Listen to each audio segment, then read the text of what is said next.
My parents, who hadn't called me for years, suddenly demanded a family meeting after finding out about my new house. When they told me to sell it and fund them, I cut off all remaining contact. The promotion to VP came on a Monday morning in March. Our CEO stood at the head of the conference table and said my name, Vice President of Digital Strategy.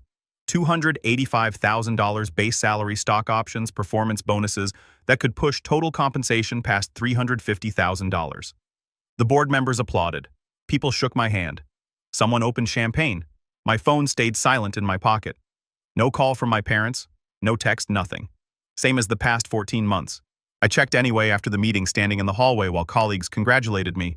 One notification. Sophie, my sister in Orlando, saw the LinkedIn post. VP so proud. Mom's name wasn't there. Neither was Dad's. Ryan, my younger brother, hadn't even viewed my profile in 3 years based on the LinkedIn analytics. 6 years in Miami, 6 years building this career from junior analyst to VP without a single call from home asking how work was going.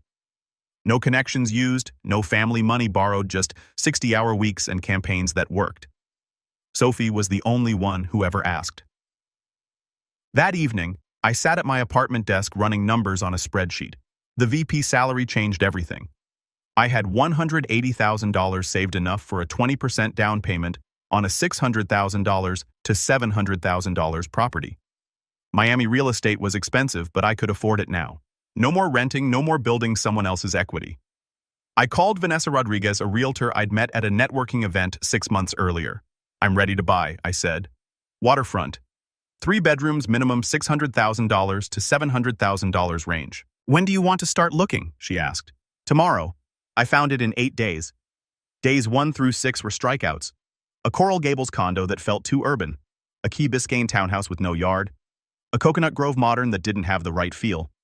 2 others that Vanessa suggested and I rejected within 10 minutes of walking through. Day 7. She called at 9 a.m. Just got a listing. Kendall Area Lake Access Modern Construction. Want to see it today? We drove out at 11. The property sat on a quiet street with direct lake access.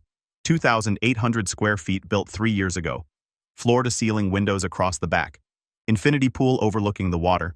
A detached office that used to be a boathouse. All glass walls on 3 sides. Private dock extending into the lake. I walked through every room. Master bedroom with a balcony facing east. Sunrise over the lake. Open kitchen with granite counters. Stainless appliances. An island big enough to actually use. 2 guest bedrooms. The office had a separate entrance and enough space for a standing desk, monitors, everything I needed for remote work days. I stood on the dock looking back at the house. This is it, I told Vanessa. List price is $675,000, she said. Market's cooling slightly. We could offer $650,000 and see what happens. Do it. The seller accepted within 12 hours. Closing set for April 30th. I got pre-approved the next day. $130,000 down, $520,000 mortgage at 6.2% interest.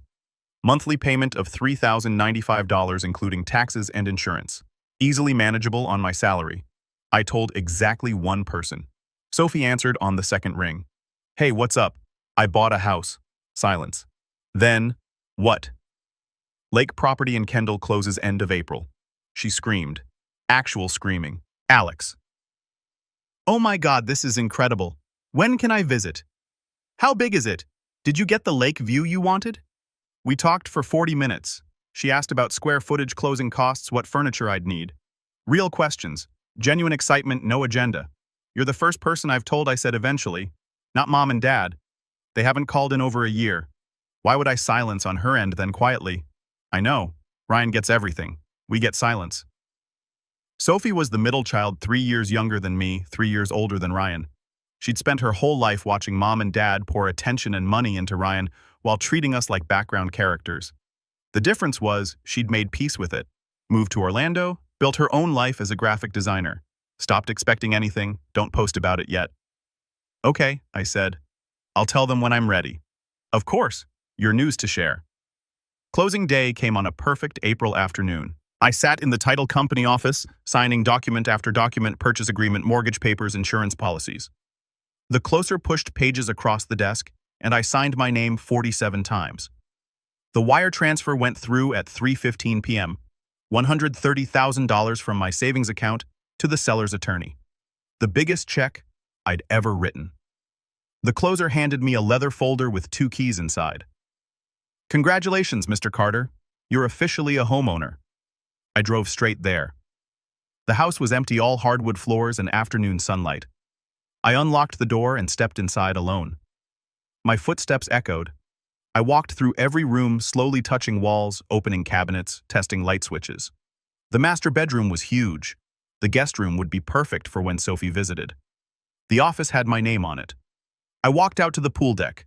The infinity edge made it look like the pool flowed directly into the lake. Miami skyline, visible in the distance, shimmering in the heat. I stood at the edge, looking at water that stretched 200 yards to the opposite shore.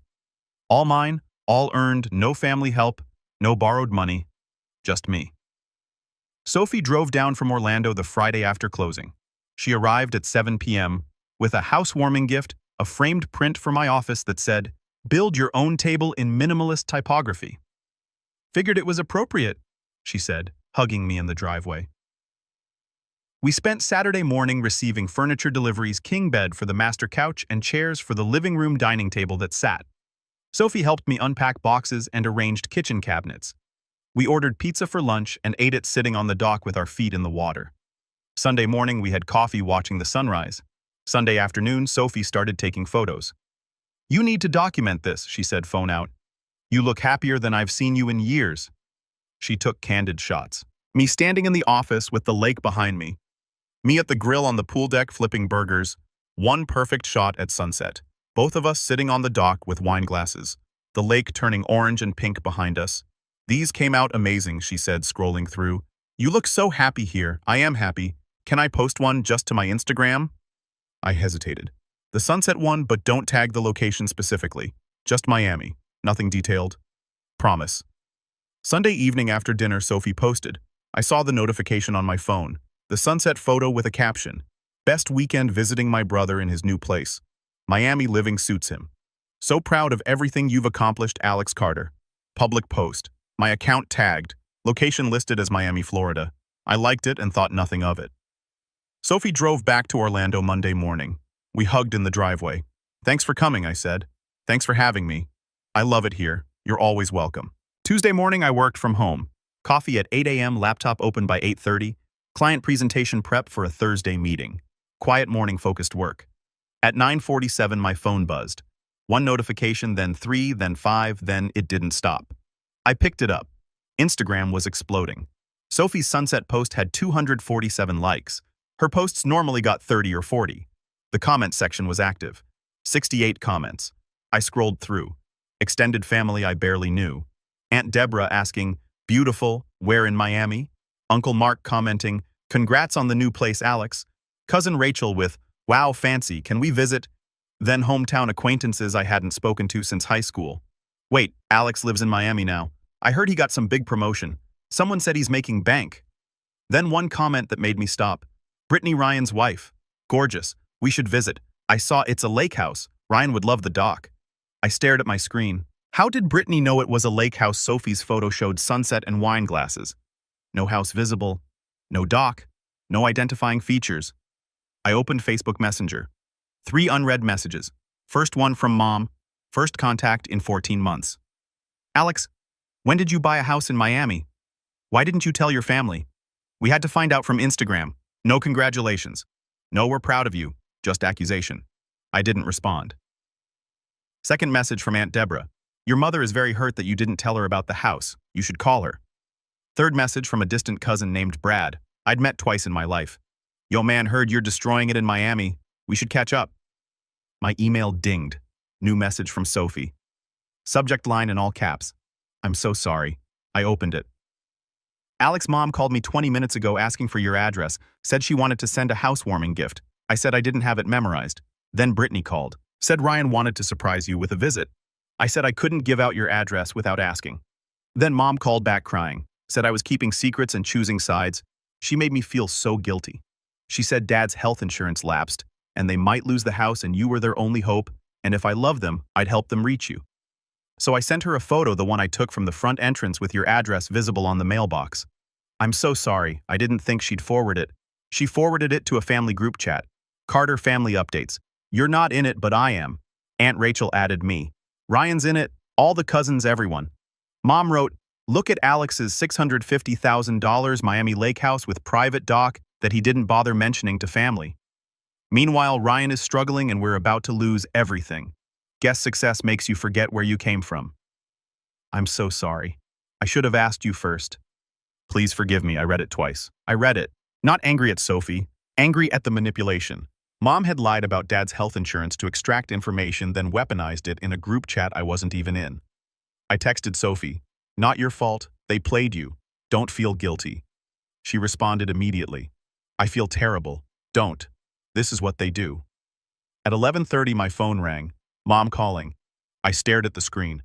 Let it ring through to voicemail. The voicemail notification appeared. I played it. Mom's voice shaking. Alex, it's your mother. I don't understand why you're shutting us out. We just found out you bought a $650,000 house and didn't say a word. After everything we've done for you, this is how you treat family. Your brother is in crisis. Your father and I are drowning financially. We need to talk. Call me back immediately. This is urgent. I deleted it. At noon my phone rang again. Dad calling. Another voicemail. Son, this is Dad. Your mother is very upset. We need a family meeting to discuss some things. We'd like to do a video call Saturday at 10 a.m. This isn't optional. You owe us at least a conversation. Thursday afternoon, a text from Mom. Saturday, 10 a.m. video call. Be there. We're your parents, and you will talk to us about this house situation and how you can help your brother. I replied one line. I'll be there. Thursday evening, I sat in my office looking at the lake. Sun-setting water turning gold boats moving across in the distance. They'd ignored me for over a year. 14 months without a call, no congratulations on my promotion, no interest in my life. Now they wanted to talk about my house and how I could help Ryan. I knew exactly what they were going to ask. I already knew what I was going to say. I opened my laptop, created a new Excel file, familyaccounting.xlsx, started entering data, years amounts, purposes, repayments, numbers. I'd memorized over the years of watching money flow one direction in my family. Saturday was 48 hours away. That gave me just enough time to prepare receipts. Saturday morning at 9:58 a.m. I positioned my laptop carefully on the desk. Lake view visible in the background. Intentional. Second monitor angled away from the camera with my spreadsheet open. Glass of water, notebook. Deep breath. At 10 sharp, I clicked the Zoom link. 4 faces appeared on screen. Mom and Dad sat on their living room couch, dressed formally like they were going to church. Ryan and Brittany were in a bedroom somewhere, both in t-shirts. Ryan's hair uncombed. He looked stressed. Alex, finally. Mom's voice came through too loud. Do you know how hard it's been to reach you? Hi, Mom. Dad, Ryan? Dad leaned forward. We need to talk about this house situation. What situation? Mom's face tightened. Don't play dumb. A $650,000 house and you didn't tell your own parents. I told Sophie. Sophie isn't your mother. Sophie's called me more in the past year than you have. Uncomfortable silence. Dad cleared his throat. Let's not start with accusations. We're here to discuss family matters. Go ahead. Mom glanced at Dad, then back at the camera. Your brother is in a very difficult position. Ryan jumped in immediately defensive. The crypto market crashed. It wasn't my fault. What crypto market? You had clients. I was consulting on blockchain optimization. How many clients? That's not how many. Brittany appeared closer to the camera. This isn't an interrogation. Dad held up a hand. Let me explain the situation clearly. He pulled out papers, reading from them. Your mother and I took out a second mortgage in 2021 to help Ryan start his business. The monthly payment is $1,850. Combined with our first mortgage, we're paying $3,200 monthly on fixed retirement income. And Mom's voice cracked slightly. We're depleting our retirement savings. At this rate, we'll be bankrupt in 18 months. Dad set the papers down. We need help paying off the second mortgage. The balance is $38,000. Silence. I let it stretch. 10 seconds. 15. You want me to give you $38,000? Mom nodded quickly. It would eliminate the payment and save our retirement. Anything else? Mom and Dad exchanged a look. The kind of look that said they'd rehearsed this. Ryan and Brittany have been living with us for 2 years. Mom said they need to start their own life. They found a nice starter home. 3 bedrooms, good neighborhood, and a safe area. They need help with the down payment. How much? $45,000 for down payment and closing costs. I did the math out loud. $38,000 for your mortgage. $45,000 for Ryan's house. You're asking me for $83,000 total. When you put it that way, it sounds accurate. Brittany leaned into frame. It's not like you don't have it. You just bought a $650,000 house with my money that I earned. Ryan's voice went up. Come on, man. Family helps family. Does it? Mom spoke quickly. Words rehearsed. You're a VP making excellent money. You're single with no dependents. You have resources. We're asking you to help your family in crisis. Dad pulled out another paper. If $83,000 liquid is difficult right now, we had another thought. Here it comes. You could sell the house. Miami real estate is appreciating rapidly. You'd make a profit, help us and Ryan, and still have plenty for a smaller place. Or rent for a while. You want me to sell my house, Mom jumped in. Or take a home equity loan. You just bought it. Banks would approve. Let me make sure I understand. I kept my voice level. You want me to either give you $83,000 cash, or sell my house, or go into debt to fix problems you created by giving Ryan money for 5 years? That's not fair, Ryan started. When's the last time you called me Mom? We've both been busy. 14 months, January of last year. You called to ask if I'd contributed to Ryan's wedding gift fund. Mom's face flushed. That's not... When's the last time you visited me in Miami? Silence? Dad looked down. Mom's mouth opened, but nothing came out. Never. But you want me to sell my house for you. I moved my mouse. Let me share my screen. The spreadsheet appeared. FamilyAccounting.xlsx in large letters at the top. Everyone's faces changed. Dad's eyes widened. Mom leaned back. Ryan went pale. Since we're talking about family helping family, let's review the data. Tab 1 Investment in Ryan. The table filled their screens. 2020 meal prep delivery. $25,000 given 4 months duration, 0 repaid. 2021 drop shipping store. $30,000 given 6 months, 0 repaid. 2022 crypto consulting. $45,000 given 8 months, 0 repaid. 2023 marketing agency. $18,000 given 3 months, 0 repaid. Total $118,000 given, 0 repaid. Complete silence on the call.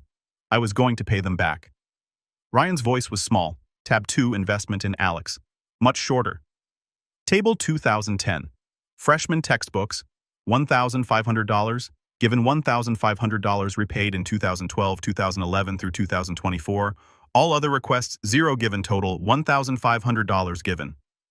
$1,500 repaid. I split the screen to show both tables side by side. Ryan $118,000 never repaid. Alex $1,500 fully repaid. This isn't about keeping score. Mom started. You're right. Because if we were keeping score, the game ended years ago. I let them look at the numbers. You gave Ryan $118,000 over 5 years. You gave me $1,500 over 15 years. And now you want me to give you $83,000 to fix the mess that $118,000 created. Dad's voice went defensive. Your brother needed help. I needed help too. I just learned not to ask. Brittany's voice came through sharp. So you're just going to let your parents lose their house? That's so selfish. I'm not letting anyone lose anything. Ryan lost their house by taking $118,000 for businesses he never built. That's not fair. They offered. Ryan was almost shouting now. Did you ever say no? Did you ever say, Mom, Dad, you're retired, keep your money even once? Ryan went silent. Mom's voice cracked. Alex, please, we're desperate. Your father's health insurance. Is Dad sick? Well, no. But so the health insurance thing was a lie to manipulate Sophie into giving you my address. Mom's face went red. It wasn't a lie. We're just worried about the future. You lied to my sister to get information you'd use to ask me for money. I stopped sharing the screen. 4 faces looking at me. Here's what I'm going to do. I'm going to say no. Everyone leaned forward slightly. No, I won't give you $83,000. No, I won't sell my house. No, I won't take out a home equity loan. No, I won't give you $8,300. I won't give you $83,000. I won't give you anything. Alex, please, where are your parents? Mom's voice shook. You're my parents when you need money. Where were you when I graduated college? When I got my first promotion, my second, when I moved to Miami 6 years ago when I made VP? We've been dealing with Ryan's situation. Exactly. You've been dealing with Ryan for 28 years. You've been dealing with me for 0. My hands were steady on the desk. Do you know how I paid for college student loans? $67,000. Paid them off by 2018, 3 years early, working 60-hour weeks. Did you ever ask about them? Ever offer to help? Mom's voice went quiet. You never said you were struggling because I learned at 16 that asking you for anything meant hearing Ryan needs it more. This is nonsense. You're just bitter. Ryan tried to interrupt. I'm not bitter. I'm free because I built a life without you. Mom's eyes were getting red. You taught me to be independent, Mom. You told me my whole life I didn't need help because I was so self-sufficient. Congratulations, the lesson stuck. Lesson. Her voice broke. That's not what I meant. Yes, it was. Every time I accomplished something alone, you said, see, you don't need us. Every time Ryan failed, you said he needs us more. I learned my place. Tears started running down her face. That's so cruel. What's cruel is asking me to sell the home I bought with money I earned without your help. To fix problems you created by giving Ryan money he never earned. She was fully crying now, shoulders shaking. After everything we've done for you, what have you done for me specifically in the last 10 years? Name one thing. She couldn't speak through the crying. Dad put his arm around her. Look what you've done. You made your mother cry. No, Dad, you made her cry. You both did. By draining your retirement for Ryan's failures, instead of accepting he's 28 years old and needs to figure his own life out. These are consequences. I leaned toward the camera. Ryan needs to get a real job. You need to downsize and live within your means. And I need to never be contacted by any of you unless you want a relationship, not a transaction. This call is over. You're going to regret. Ryan started. I clicked end call. The screen went black for 2 seconds. Silence. Then the faint sound of Mom still crying before the connection lost completely. My face reflected in the black monitor. Alone hands shaking slightly now that it was over. I took a breath, closed the laptop. My phone started ringing immediately. Mom calling, I declined it. Dad calling, declined. Ryan calling, declined. Text messages started flooding in. I watched them appear one after another. Mom, how could you say those things to me? I'm your mother. Dad, you will apologize for making your mother cry, or you're not welcome in this family. Ryan, don't exist to me. Don't ever contact me again. Brittany, I always knew you were a selfish jerk. Hope your fancy house keeps you warm at night since you'll have nobody else. Aunt Deborah, your mother just called me sobbing. You should be ashamed. Cousin Bradley, wow.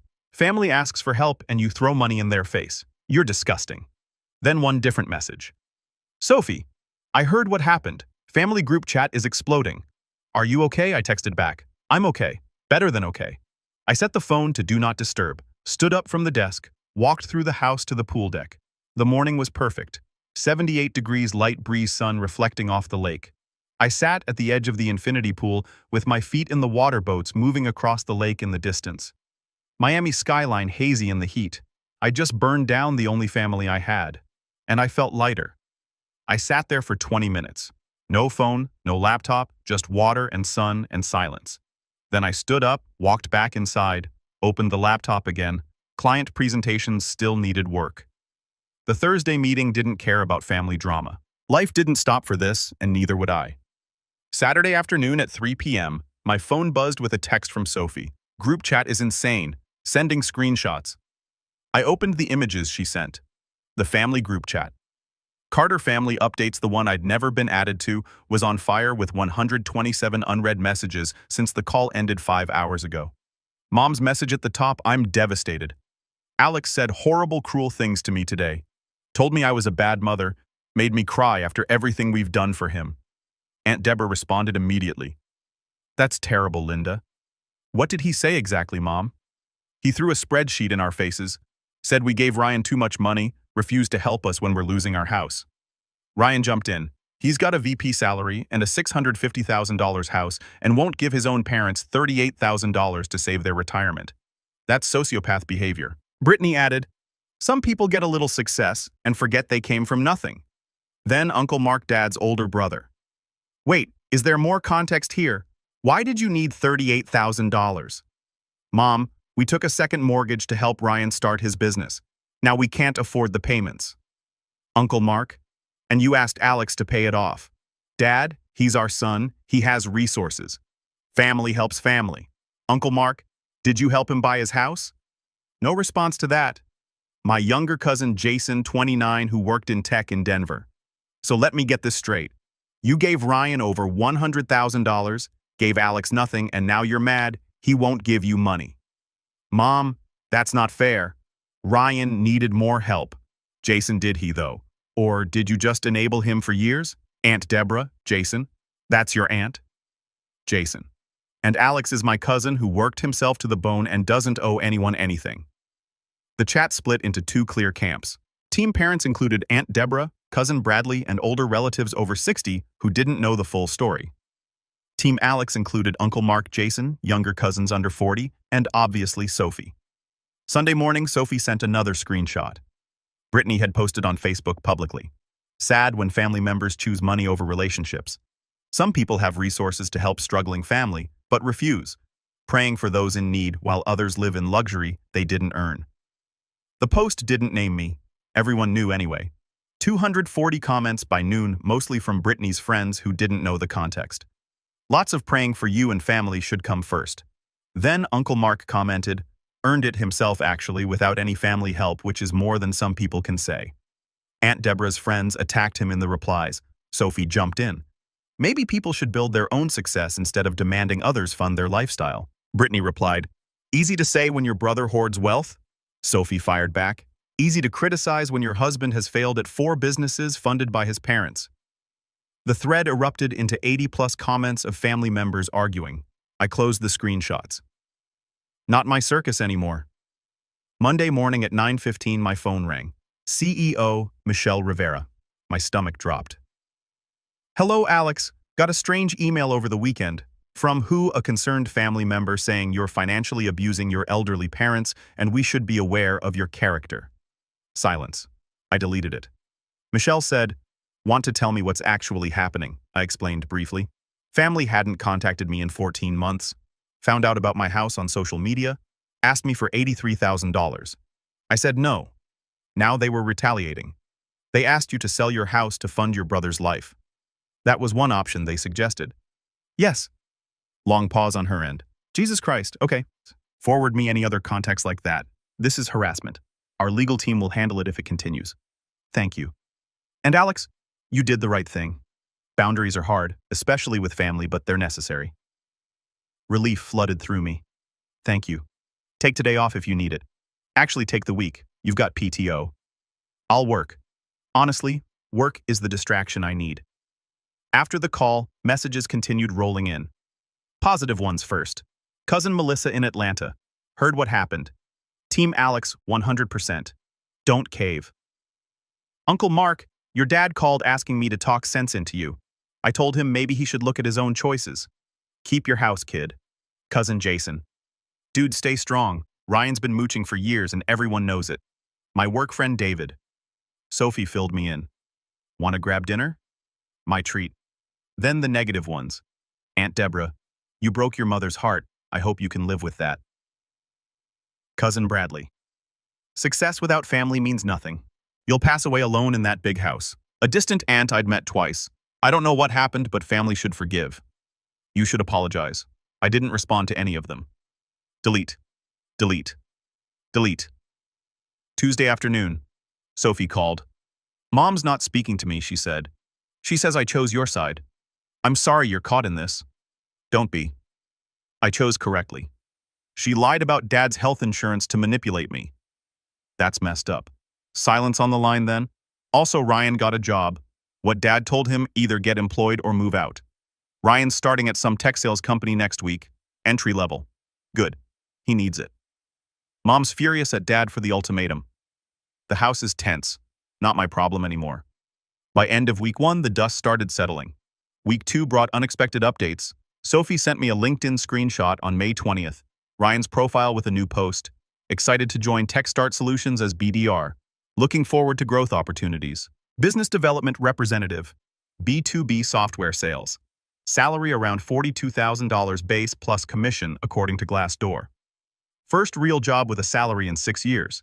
The comments were telling. High school friends congratulating him. Family notably silent. His past business partners posted nothing. I saw the post, didn't like it, didn't comment. Sophie called with more intel the next day.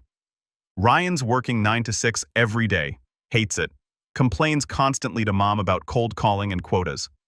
But Brittany's parents told them they could move into their Tampa guest room, only if Ryan stays employed for 6 months. What about Brittany? Got a part-time job at Sephora. First job in 3 years. And mom and dad house is listed for sale. They're downsizing to a 2-bedroom condo. Mom took a part-time job at Target 20 hours a week. Dad's doing consulting work, small insurance projects for old clients. So they're figuring it out without your $83,000. They always could. They just wanted the easy way. The realization settled in over those 2 weeks. Everyone was surviving. Ryan was working. Parents were downsizing. Brittany was employed. Nobody actually needed my money. They just wanted it because asking me was easier than solving their own problems. Friday evening, May 22nd. I hosted a small dinner. David from work, my neighbor Carlos and his wife Maria Sophie, who drove down for the weekend, and 2 other colleagues. We grilled steaks on the pool deck. Sunset painted the lake orange and gold. Wine flowing, laughter echoing across the water. Good food, better company. David raised his glass. To Alex for teaching us that family isn't always blood. I raised mine. To chosen family, the people who show up because they want to, not because they need something. Glass clinks all around. After everyone left around 11 p.m., Sophie and I sat on the dock with our feet in the water. You seem different, she said. Lighter? I feel lighter. Any regrets about the money? No. About how I said it? Maybe, but not about the boundary. Mom asks about you sometimes in a roundabout way. What does she say? I wonder if Alex is okay. I hope he's eating well. Never. I was wrong, or I understand why he's upset. So nothing's changed. Not yet. Sunday evening after Sophie left, I sat on the dock watching the sunset. Pulled out my phone, opened Instagram, took a photo. Sunset over the lake, wine glass in the foreground, my house visible in the background. Caption. Someone once suggested I should sell this house to help family. I chose differently. I chose to build a life where my worth isn't determined by what I sacrifice for others, but by what I create for myself. No regrets. Posted it public within 2 hours. 420 likes and 100 comments. David living your best life. Uncle Mark, that's my nephew. Cousin Jason King, energy, a colleague from work. Proud of you for setting boundaries. Sophie, the best view in Miami. Then the negative ones predictably appeared. Aunt Deborah, some of us value family over pride. Cousin Bradley must be nice to be selfish. Brittany, enjoy it while you can. I deleted Brittany's comment. Blocked her account. Left the others. Closed Instagram. Set the phone down on the dock. Feet in the water. Miami skyline glowing orange in the distance. Boats creating small wakes across the lake. 3 weeks ago, I had a family I barely knew. Now I had a life they'd never understand. And for the first time in 34 years, I was completely okay with that. Thursday afternoon, August 6th, 3 months after the call that ended everything. My phone rang at 2:47 p.m. Dad calling. First time since May. I stared at the screen for 3 rings, then answered. Hello, Alex. It's your father. I know. Awkward silence. I could hear him breathing, searching for words. How are you? I'm good. We're adjusting. Sold the house last month. Moved into a condo last week. 2 bedrooms in a 55-plus community. It's smaller but manageable. That's good. Another pause. Longer this time. Your mother is working at Target part-time. 20 hours a week. I'm doing some consulting projects helping old clients with insurance audits. We're making it work. I'm glad you found a solution. Ryan's still at his job, Dad said carefully. 3 months now. He and Brittany moved to Tampa, living with her parents while they save for their own place. I saw on LinkedIn. Longer silence. I waited. I've been thinking about what you said on that call in May. I said nothing. You weren't entirely wrong. Not you were right, but weren't entirely wrong. For Dad, that was massive. We did enable Ryan, your mother and I. We thought we were helping him find his path, but we were just delaying him from growing up. And now he's complaining constantly about the job. Says it's beneath him that he's meant for bigger things, but he's paying his own rent, his own bills. For the first time since college, he's actually responsible for himself. That's progress. Your mother. Dad cleared his throat. She's still heard about what you said. I'm sure she is, but she's asked about you. Not directly, but I can tell she's thinking about it. Thinking about what you said. About how we treated you differently. About Ryan getting everything while you got nothing. Would you consider maybe talking to her? Not now, but eventually when she's ready to acknowledge what happened. Not just that her feelings are hurt. Maybe. That's fair. Silence again. Then the lake house in your Instagram post. It looked nice. It is nice. You earned it. 3 words I'd waited 34 years to hear. Thank you. I should go, but take care of yourself, son. You too, Dad. The call ended. I sat in my office staring at the lake for 5 minutes. Not forgiveness, not reconciliation, but acknowledgement. Small, incomplete, but real. Labor Day weekend. Sophie drove down from Orlando. Sunday morning, we sat on the dock with coffee watching boats cross the lake. Mom asked if you'd come to Thanksgiving. She said she asked you to ask me. Yeah, she won't ask directly. What do you think I should do? Sophie looked at me. I think you should do whatever feels right for you. Not for her, not for Dad. For you. I watched the water. I'm not ready. Then don't go. Does that make me petty? It makes you honest. They ignored you for years. 3 months of them thinking about it doesn't erase that. Maybe next year or the year after when I know they want a relationship with me, not access to my resources. That's fair. What will you do? I'll go. I'll eat turkey. I'll leave early, and I'll come here for the weekend after. Deal. That afternoon I sent Mom an email. Mom, I got your Thanksgiving invitation through Sophie. I'm not ready to come this year. What was said in May can't be smoothed over with a holiday dinner. When you're ready to talk about the actual issues, the favoritism, the years of being ignored, the manipulation, I'm willing to have that conversation, but I won't pretend everything is fine when it isn't. Alex, no response came, but also no angry response. Progress, maybe. New Year's Eve. I hosted 15 people at the house. Friends from work, neighbors who'd become friends, Sophie and her new boyfriend David and his wife, even my CEO Michelle and her husband. The pool deck was transformed with string lights and catered food champagne bar set up by the Infinity Edge music playing across the water. At 11:45, everyone gathered by the pool. David raised his glass. Before midnight, I want to say something. Alex, thank you for hosting, for being an incredible friend, and for teaching all of us that family isn't just blood, it's the people who show up. Applause around the deck. Sophie stepped forward. To my brother who finally figured out that he doesn't need people who only show up when they want something. I stood raising my glass. To all of you, a year ago, I bought this house thinking it would be a good investment. Turns out it was the best investment I ever made. Not because of property value, but because it taught me what I'm worth. To boundaries, chosen family, and lake views, nobody can ask you to sell. Laughter, cheers, glasses clinking all around. Midnight came with a countdown from 10. Fireworks launched from neighboring docks reflecting in the lake. Champagne toasts, hugs. Sophie hugged me tight. Happy New Year, big brother. Happy New Year. After everyone left around 2 a.m., I stood on the dock alone. The lake was calm, reflecting city lights and stars. Last year, I'd lost a family I never really had. This year, I'd built one that chose me back. Best trade I ever made. 18 months after the call that changed everything, here's where everyone landed. Ryan was still at TechStart Solutions, got promoted to senior BDR after a year, makes $58,000 plus commission now. He and Brittany live in a small apartment in Tampa. No boats, no designer clothes, just normal life. We don't talk. Maybe someday, maybe not. Mom and Dad adjusted to condo life. Dad's consulting brings in enough to supplement retirement. Mom works retail 20 hours a week. They sent a Christmas card last year, first one in 3 years. I sent one back. Baby steps. Sophie moved to Miami last month. Got a design job at a firm in Brickell. She's staying in my guest room while apartment hunting. Having her here is good. She's the family I choose every day. Me senior VP now. $340,000 salary. Stock options vested. I could afford a bigger house, but I'm keeping this one. Not because I can't upgrade, because this house means something. It's the line I drew, the boundary I held, the choice I made when everyone told me I was wrong. June afternoon working from my home office. Laptop open, client reports, Miami heat building outside, phone rings, unknown number, Minnesota area code. I let it go to voicemail. The notification appears. I play it.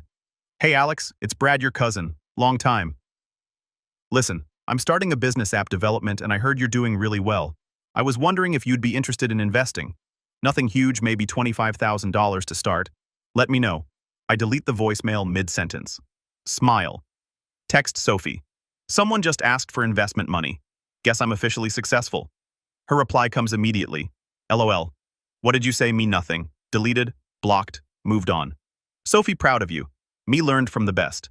I close the messages. Return to work. Through the window, lake view stretches out.